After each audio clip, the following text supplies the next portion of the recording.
बिस्मिल्लाहिर्रहमानिर्रहीम। अस्सलाम वालेकुम नाज़रीन, मैं हूं साकिब बशीर। आज बड़े अहम मौजू पे हम बात करेंगे। फैसल वाडा जिन्होंने कल बड़ी धुआंधार किस्म की प्रेस कॉन्फ्रेंस की थी, उनको उनके उस प्रेस कॉन्फ्रेंस पर सुप्रीम कोर्ट ने आज खुद नोटिस ले लिया है। और ये आज खुद नोटिस चीफ जस्टिस काजी फाइज ईसा ने लिया है। इस आज खुद नोटिस लेने के पीछे वजूहात क्या हैं, इस पे बात करेंगे हम। और कल क्या हो सकता है, आइंदा क्या होगा, और क्यों एक महाजराई जो है वो नज़र आ रही है, जो एग्जेक्टिव और अदलिया के दरमियान ये महाजराई बढ़ती जा रही है और रुकने का नाम ही नहीं ले रही। और ख़ास तौर पर हम बात करेंगे जो प्रेस कॉन्फ्रेंस में कुछ सवालात उठाए जा रहे हैं। जस्टिस बाबर सत्तार के खिलाफ ये प्रेस कॉन्फ्रेंसेस हो रही हैं और जस्टिस बाबर सत्तार के हवाले से सवालात उठाए जा रहे हैं। इस तनाजुर में हम बात करेंगे कि ये सवालात क्या हैं और फैक्ट्स क्या है। दोनों चीज़ें मैं आपके सामने रख दूंगा, आप खुद उस पर ऑब्जर्व कर लीजिएगा कि ये मामला जाता किस तरफ है। इसके अलावा हम बात करेंगे कि अडयाला जेल में भी आज जो है वो कुछ एक्टिविटी हुई है। अगरचे इमरान खान जो है वो यहाँ पे मौजूद थे, लेकिन अडयाला जेल में भी बड़ी अहम एक एक्टिविटी हुई है। उससे मुतल्लिक भी बात करेंगे कि क्या मामला हुआ है। आप हमें हमारा यूट्यूब चैनल नाजरीन ज़रूर सब्सक्राइब कर लें, बेल आइकन का बटन प्रेस कर लें, ताकि जब भी हम कोई वीडियो अपलोड करते हैं तो फ़ौरन उसका लिंक आपको मिल जाया करे। शुरू करते हैं हम फैसल वाडा से। फैसल वाडा जो है उन्होंने कल एक बयान दिया। उस बयान प्रेस कॉन्फ्रेंस बड़ी धुआंधार थी। उसमें फुटबॉल खेलने और धमकी आमेज प्रेस कॉन्फ्रेंस थी। प्यार करेंगे तो हम भी प्यार करेंगे, अगर तो मुख्तलिफ इस किस्म की बातें थी जिससे एक धमकी, अदलिया के लिए धमकी आमेज जो है वो अल्फाज महसूस हो रहे थे। और उसमें खास तौर पर जस्टिस अतर मिनल्ला और जस्टिस बाबर सत्तार का नाम लिया गया। और जो फैसल वाडा हैं उन्होंने कहा कि उन्होंने हाई कोर्ट को लिखा था कि वो high court justice Babar Sattar के हवाले से हमें बताए कि उन्होंने जो डुअल नेशनैलिटी, वो तो कह रहे हैं सिटीजनशिप के हवाले से, कि वो सिटीजनशिप से मुतल्लिक उन्होंने जज बनने से पहले उस वक्त के चीफ जस्टिस अतर मिनल्ला को बताया था या नहीं। इस हवाले से जो है वो अपडेट करें। एक तो ये बार बार ये कह रहे थे और उनकी काफ़ी तज़ीक अमेज, आप ये कह सकते हैं कि उनकी जो प्रेस कॉन्फ्रेंस थी काफ़ी तज़ीक अमेज थी। उसके बाद उससे पहले और उसके बाद तलाल चौधरी आए, उन्होंने भी प्रेस कॉन्फ्रेंस की। उससे पहले हमने देखा कि जो मुख्तलिफ लोग जो है वो आते रहे। आज भी प्रेस कॉन्फ्रेंसेस हुई, कल भी हुई। जो इसमें प्रेस कॉन्फ्रेंसेस मुख्तलिफ एम के लोग आ रहे हैं। डॉक्टर मुस्तफ़ा कमाल जो है वो प्रेस कॉन्फ्रेंस कर रहे हैं, तो गवर्नर सिंध प्रेस कॉन्फ्रेंस कर रहे हैं।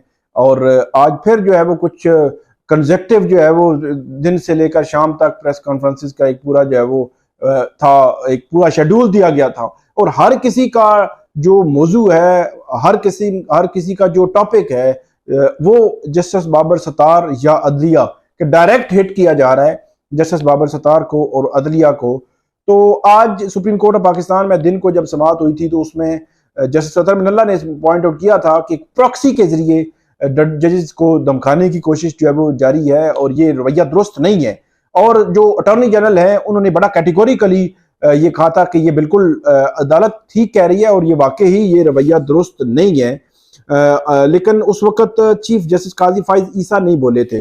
बाद में तकरीबन 2 घंटे बाद, आज की जो समाअत थी दिन की, उसके 2 घंटे के बाद ये खबर आई कि चीफ जस्टिस काजी फाइज ईसा ने आज खुद नोटिस ले लिया है इस केस का। और इसमें जस्टिस नईम अफगान और इसके अलावा जस्टिस जो इनमें तीसरे जो जज हैं वो भी शामिल होंगे। 3 जजेस जो है वो इस हवाले से केस की समाअत करेंगे सुबह 9 बजे। आज खुद नोटिस में अटॉर्नी जनरल जो हैं उनको भी नोटिस कर दिया गया है और अटॉर्नी जनरल भी अदालत के सामने पेश होंगे। इनिशियली पता चलेगा कि होता क्या है। बज़ाहिर अभी तक जब हम बात कर रहे हैं आपसे तो जो फैसल वाडा हैं वो कहते हैं कि मैं अपनी बात पर कायम हूं। एक जो है वो ऐसे चीफ जस्टिस के सामने जो है वो बात करने का मौका मिलेगा कि जो वो बड़े अच्छे हैं, और ये सारी चीज़ें हैं, और अपनी बात पर कायम हूँ, मैंने किसी का नाम नहीं लिया। जस्टिस अतर मिनल्ला जो है उन्होंने प्रॉक्सी कहा है, तब उनको साबित करना पड़ेगा। तो इस किस्म की बातें जो है वो उन्होंने की। जो फैसल वाडा है उन्होंने मुख्तलिफ जो टॉक शोज में बातें की हैं इस हवाले से ही। और दूसरी तरफ जो मामला है सुप्रीम कोर्ट में आज खुद नोटिस डेफिनेटली उस पर पूरी जो है वो मुशावरत हुई होगी और उसके बाद लिया गया है, क्योंकि कंसेक्टिव ये ट्वीट आ रही थी प्रेस कॉन्फ्रेंसेस और टारगेट किया जा रहा था। अच्छा, इसमें एक और इंटरेस्टिंग बात यह है कि जो इस्लामाबाद हाई कोर्ट है उसने इससे कबल ही कंटेम्प्ट ऑफ कोर्ट की जो प्रोसीडिंग्स हैं वो शुरू कर रखी हैं। 23 मई को उस केस की समाअत है जिसमें तमाम इदारों को नोटिस हैं और वो बताएंगे कि इस हवाले से उन्होंने क्या छानबीन की है और क्या जो रिपोर्ट है उनकी क्या कहती है। खासतौर पर जस्टिस बाबर सत्तार की कॉन्फिडेंशियल जो इंफॉर्मेशन लीक की गई या लीक हुई, और जो अकाउंट्स थे, जो मुनज़्ज़म मुहिम थी, वो सारा उसका जिक्र उस खत में, जस्टिस बाबर सत्तार के उस खत में भी था। और उसी पे जो तौहीन अदालत की कार्रवाई है वो शुरू हो चुकी है। 23 मई को उसमें नोटिस किए हुए हैं और उसमें भी अदालत ने बुनियादी तौर पर ये लिखा है कि ये पॉइंट अदालत की जानिब से लिखा गया है कि जो ऑडियो लीक्स केस है उस केस में जो रिक्यूजल की दरखास्तें दायर की गई थी मुख्तलिफ इदारों की जानिब से, उसको भी अदालत ने बादियों नजर में ये कहा है कि जो इंसाफ की राह में रुकावट करार दिया है अदालत ने, और जो मुनज़्ज़म मुहिम अदालत ने करार दिया है जस्टिस बाबर सत्तार के खिलाफ, और उसमें तकरीबन 3 दिन पहले उस पर समाअत हुई है। लेकिन हैरान कुन तौर पर जैसे ही जस्टिस बाबर सत्तार के उस खत पर तौहीन अदालत की कार्रवाई बाकायदा जो है वो शुरू हुई है, उसके बाद हैरान कुन तौर पर मामला जो है वो कुछ इस तरह हो गया है कि सुप्रीम कोर्ट ऑफ पाकिस्तान जो है वो इस वक्त, तो इसमें जो जस्टिस बाबर सत्तार के हवाले से वो कंटेम्प्ट शुरू हो चुकी है और कंटेम्प्ट में उन्होंने रिप्लाई भी मांगा है। इसके बावजूद ये सारी प्रेस कॉन्फ्रेंसेस हो रही हैं और मुस्तकिल हो रही हैं। आज भी प्रेस कॉन्फ्रेंसेस हुई, कल भी हुई, परसों भी हुई। तो ये एक मुनज़्ज़म किस्म की जो कैंपेन है ये बड़ी खौफनाक है। ये महाजराई जो है वो एग्जेक्टिव और अदलिया के दरमियान एक महाजराई बन रही है। हालांकि मेरा ख्याल ये है कि पहली दफा जो जुडिशल हिस्ट्री में पहली दफा 6 जजेस ने जो 25 मार्च को खत लिखा था, वो खत जो है वो उसके पीछे बहुत ज्यादा कहानियां हैं। उस हर जज के साथ कुछ ना कुछ जो है वो बीती है जो उस खत का हिस्सा बनी, और जिनके साथ नहीं बीती उन्होंने फिर 27 अप्रैल को जस्टिस बाबर सत्तार ने खत लिखा, उस खत में भी बहुत सारी चीजें जो है वो सामने आ गई। तो इस सारे तनाजुर में होते हुए क्या एग्जेक्टिव ये चाह रही है कि ये जो जुडिशरी है ये यूं ही चलती रहे, उनको जब चाहें, जैसे चाहें, जिस तरह चाहें वो करते रहें और मुदाखलत होती रहे। अगर नवाज शरीफ थे तो उनके खिलाफ कहीं ना कहीं जुडिशरी इस्तेमाल हुई, और अब अगर इस दौर में अगर इमरान खान के खिलाफ कहीं ना कहीं इस्तेमाल होने का जो है वो इल्जाम मौजूद है, तो फिर इस सिनेरियो को तो देखा जाना चाहिए था और देखा जाना चाहिए। और उसी तनाजुर में ये सारी जो है वो 25 मार्च को भी खत आया, फिर 27 अप्रैल को खत आया, लेकिन समझ इस चीज की नहीं आ रही, ये चीज हजम क्यों नहीं हो रही, ये पॉइंट है। और इसमें देखना होगा कि सुप्रीम कोर्ट अब क्या करती है। कल सुबह 9 बजे सुप्रीम कोर्ट में आज खुद नोटिस केस की समाअत होने जा रही है कि सुप्रीम कोर्ट इस मामले में क्या करेगी, और नोटिस करेगी जो फैसल वाडा है या किसी और को नोटिस करेगी। हुकूमत पाकिस्तान, अटॉर्नी जनरल इस हवाले से क्या मौकफ इख्तियार करेंगे, ये चीज भी बड़ी अहम है और ये देखने वाली है कि वो क्या मौकफ इख्तियार करते हैं। एक और चीज मैं आपको बता दूं, ये वजीर इत्तलात जो है वो जो अता तारड़ साहब, इसके अलावा तलाल चौधरी साहब, इसके अलावा मतलब अता तारड़ साहब ने 2 दफा ये बात की और तलाल चौधरी साहब ने ये बात की कि डिस्ट्रिक्ट जुडिशरी जो है इस्लामाबाद की, उसने जो इस्लामाबाद हाई कोर्ट को खत लिखा है उस खत को भी देखा जाए। तो मेरा सवाल ये है कि डिस्ट्रिक्ट जुडिशरी ने जो खत लिखा है वो खत क्या इस्लामाबाद हाई कोर्ट को रिसीव हुआ है, बल्कि उससे पहले क्या वो खत वो पैरामीटर्स पूरे कर रहा है जो पूरे होने चाहिए, और वो पैरामीटर्स क्या है। एक खत लिखा गया है, उस खत के नीचे जिस खत ने लिखा है उसका नाम होता है, उसके दस्तखत होते हैं, तारीख होती है, पूरे एक तरीके के साथ वो हाई कोर्ट्स और डिस्ट्रिक्ट जुडिशरी की कम्युनिकेशन होती है। अगर ये फर्ज कर लें हम कि वो ओपन खत लिखना चाह रहे हैं, फिर भी उनको खत जो है वो नाम लिखना पड़ेगा। अब मामला ये है कि जो खत गर्दिश कर रहा है उस खत पे कोई दस्तखत नहीं है, उसके नीचे लिखा हुआ है डिस्ट्रिक्ट जुडिशरी। मैं आपको ये सिंपल सी बात बता देता हूं, मैं, आप या कोई और इस किस्म की चीजें लिखे और उसके बाद जाके इस्लामाबाद के G11 जो पोस्ट ऑफिस है वहां पे जब पोस्ट कर दे और वो कहे कि उसके बाद ये खत लिखा गया डिस्ट्रिक्ट जुडिशरी की जानिब से, ये तो वही बात है ना।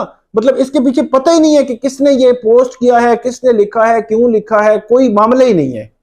और इस्लामाबाद हाई कोर्ट से भी कंफर्मेशन नहीं है कि वो उनके पास भी पहुंच गया है। लेकिन वजीर इत्तलात साहब जो है वो 2 दफा उसको कोर्ट कर चुके हैं और तलाल चौधरी साहब भी कोर्ट कर चुके हैं। हैरान कौन है कि गवर्नमेंट जो है क्या बगैर कंफर्म किए चीजें ले रही है। अगर उनके कोई लोग जो है वो सोशल मीडिया पे बैठ के इस किस्म की चीजें फैला रहे हैं तो उसका मतलब ये है कि वो ऑथेंटिक है। तो ये चीज भी गवर्नमेंट को देखने की जरूरत है। और जो फेक न्यूज जो है वो वहां फैलाने के खिलाफ जी हम बात कर रहे हैं और ये वो, तो खुद फेक न्यूज फैलाने का जो है वो ना बने, आला ना बने। ये चीज भी जो है वो देखने की जरूरत है। बहरहाल ये महाजराई बढ़ रही है, ये देखना होगा कि ये महाजराई अब कहां पे जाकर रुकती है। दूसरी जानिब 6 जजेस के खाते में आज खुद नोटिस वाला मामला अभी पेंडिंग है। जो जस्टिस मोहसिन अख्तर कियानी ने कंटेम्प्ट शुरू की है वो पेंडिंग है। चीफ जस्टिस काजी फाइज ईसा ने कंटेम्प्ट शुरू की है वो पेंडिंग है। हुकूमत वक्त जो है वो अगर लाहौर हाई कोर्ट की बात करें तो वहां 5 जजेस जो है वो ATC के लिए भेजा था, नाम उन्होंने रिजेक्ट कर दिए हैं। 6 जजेस जो है वो इलेक्शन कमीशन ने लगाने थे कि वो ट्राइब्यूनल्स के लिए वो नहीं लगवा रहे। तो ये एक अजीब सी सिचुएशन बन गई है और बन रही है। बहरहाल पूरे सिस्टम के लिए ये खौफनाक एक सिनेरियो है। इस सिनेरियो को कल देखना होगा कि अब चीफ जस्टिस काजी फाइज ईसा कैसे जो है वो आगे लेकर चलते हैं। अब दूसरे मामले पे आते हैं। गुज़श्ता दिनों आपको बताया था कि इमरान खान और बुशरा बीबी के जो मेडिकल टेस्ट हैं, जो उनके ब्लड टेस्ट हैं, उनके हवाले से ये बात हुई थी कि ब्लड टेस्ट उन्होंने करवाने हैं और ब्लड टेस्ट वो शौकत खानम से करवाना चाह रहे हैं। तो ये खबर आई थी कि अदालत ने कहा है कि शौकत खानम के डॉक्टर्स भी और जो इंडिपेंडेंट डॉक्टर्स हैं, मतलब जो इनका SOPs हैं, जो रूल्स हैं जेल हुकाम के, इनके मुताबिक ये भी टेस्ट ले लें, वो भी टेस्ट ले लें और रिपोर्ट जो है वो जमा करवाएं। तो आज वहां पे जो मेडिकल टीम है वो जो शौकत खानम की, वो वहां पे आई थी और टेस्ट ले लिए इमरान खान और बुशरा बीबी के। और उसके बाद वो रिपोर्ट्स जो है वो अब आइंदा आने वाले दिनों 2 या 4 दिनों में आएंगी। उसके बाद देखेंगे कि उसमें क्या रिपोर्ट्स में क्या सजेस्ट किया गया है, क्योंकि बुशरा बीबी ने भी एलेज किया था कि उनको शायद जो है वो स्लो पॉइजनिंग दी जा रही है या इस किस्म की जो चीज़ें थी कि उनकी सेहत पे जो है वो चीज़ें असर अंदाज हो रही हैं कुछ। तो ये देखते हैं कि अब जो रिपोर्ट्स आएंगी उन रिपोर्ट्स में क्या होता है, क्योंकि शुरू दिन से इमरान खान और बुशरा बीबी उनका ये अदालत से वो इस्तदा थी कि शौकत खानम से उन्होंने टेस्ट करवाने हैं और वही टेस्ट की रिपोर्ट्स जो है वो ठीक होंगी। अब ये देखना है कि शौकत खानम से आने वाली रिपोर्ट्स कैसी होंगी, किस तरह होंगी। इसके अलावा इमरान खान आज जो सुप्रीम कोर्ट में पेश हुए थे, आइंदा समाअत पे भी सुप्रीम कोर्ट ने उनको कहा है कि वो उनको वीडियो लिंक के जरिए ही पेश किया जाएगा। तो ये थी आज की हमारी वीडियो, उम्मीद है आपको पसंद आएगी। इस पे फीडबैक दीजिएगा। अल्लाह हाफिज।